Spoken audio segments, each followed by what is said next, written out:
I'm really delighted as the Irish ambassador to Israel to launch this book.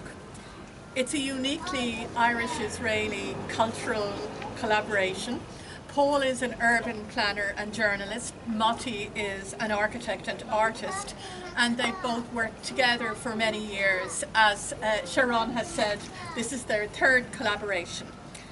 They've a track record in Irish-Israeli cultural relations, and in fact have previously received government funding for projects, which I can tell you is extremely hard to get. So they've done very well on that. I mean, it's a great tribute. The book is absolutely fantastic. It's a great read. I have actually read it from beginning to end. Wow.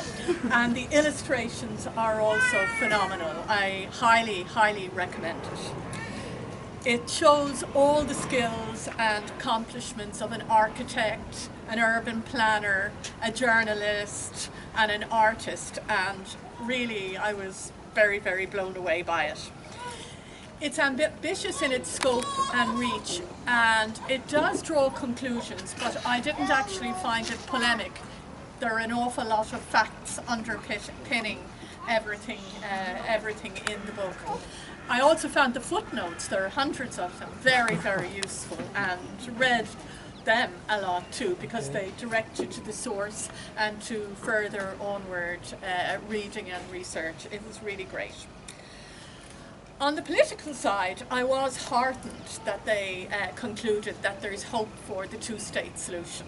I mean, this is a fundamental plank in Irish and in EU foreign policy, and it was great to see that there's still hope based on all the statistics that you produced.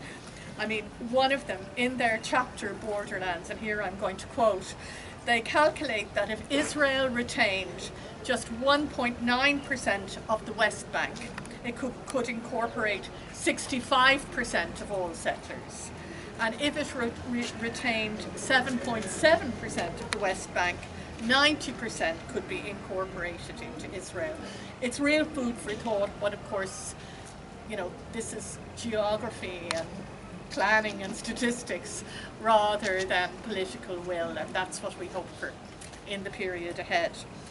On the historical and architectural sites, I learned many fascinating things.